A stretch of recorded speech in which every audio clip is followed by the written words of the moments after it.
Hey there, welcome back to 7-Minute Books. I'm Sam, and today we're diving into a book that feels like a cold splash of water for your creative soul. It's Hugh MacLeod's Ignore Everybody. So Sophie, what was your first reaction when you finished it? Hey there, Sam. My first thought was, this guy is not messing around. He's a former ad copywriter turned cartoonist, and he's basically telling you to ignore your family, your friends, even your customers, and just make the weird thing only you can make. It's impossible to read without feeling like you need to start a project immediately. Right? The title alone is a dare. But what I loved is that he starts with a paradox. The idea is the easy part. Everyone has ideas. The real challenge is sitting down and doing the work day after day when nobody's watching. Exactly. He calls it putting the hours in. And it's not just about 10,000 hours of practice. It's about a monastic devotion to your craft. He drew cartoons on the back of business cards for years before anyone noticed. And he kept doing it because he had to, not because he expected a reward. That's the thing that separates dreamers from doers, right? The willingness to show up when there's no applause. Yeah, and that's why he says ignore everybody. It's not about being a jerk. It's about protecting your idea from the fears of the people around you. They want you to be safe and predictable, and their advice is really about their own limitations. I actually pushed back on that when I first read it. Because isn't feedback helpful sometimes? But he makes a good point about the timing. Right. He's not saying never listen. He's saying, in the beginning, you need to shield your work until it's strong enough to stand on its own. That's a huge distinction. And that's why he suggests building a small scene of peers. Not a networking event, but a tiny group of fellow obsessives who can give you rigorous, honest critique. He found his in the dive bars of New York City, sharing cartoons with other artists. It was a safe place to be weird and unfiltered. That's the opposite of trying to please everyone. So you find the few people whose opinions actually matter. That makes so much sense. The general public will squash a weird idea before it's even born, but a trusted scene can push you to make it better. And then he goes after the myth of the good idea. He says good ideas are a dime a dozen. What matters is the unique twist you put on them. The example that stuck with me is the stick figure. Anyone could draw one, right? But a great cartoonist can make that stick figure funny or poignant. The difference is the voice and the execution. Exactly. And his own story proves it. He found his voice drawing cynical, personal cartoons in the margins of his notepads at the ad agency. Then he started a blog, Gaping Void, and slowly built an audience without trying to be anyone else.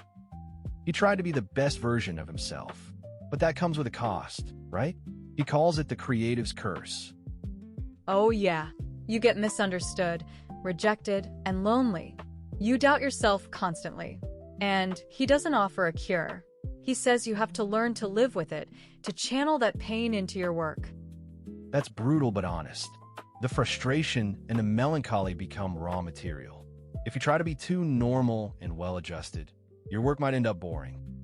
And that's connected to what he calls the resistance, which he borrows from Steven Pressfield. It's that internal voice telling you you're not good enough, that you should wait for a better time. And that voice is the loudest right before you do something important. So how do you beat it? He says you can't think your way out. You have to act. Just start working, and the inspiration will follow. The muse is not a visitor. You have to hunt her down. That's a very practical piece of advice. Then there's the part about selling out. I loved that he's not a purist. Making money from your art is a form of validation, but you have to sell out in the right way. Right. His example is the artist who takes a corporate job designing logos for a product they despise. That's creative suicide. Instead, he used his cartoons to sell consulting services to big companies. He didn't change his style. He monetized his own voice. So the art always comes first. The money is a welcome byproduct, not the goal. That leads to his warning about the big idea. Yes.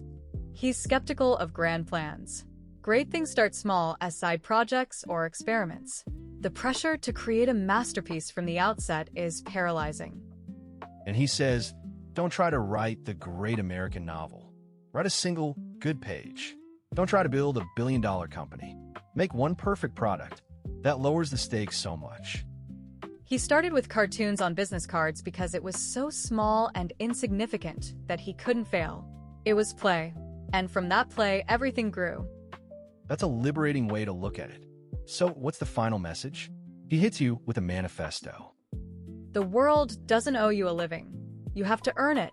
The only way to earn it is to do the work, ignore the noise, and bet on yourself.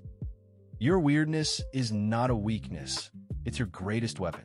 Stop looking for permission. Stop waiting for the perfect moment. Go into your room, close the door, and start creating. And the world will eventually catch up, but you can't afford to wait for it. That's the punchline, I guess. It's tough, but also weirdly encouraging. I've been thinking about this book for days. The one thing I'm actually taking away is that I've been treating ideas like they're precious and rare.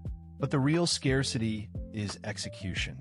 I need to put in the hours, even when it's ugly and nobody's clapping. That's a great takeaway.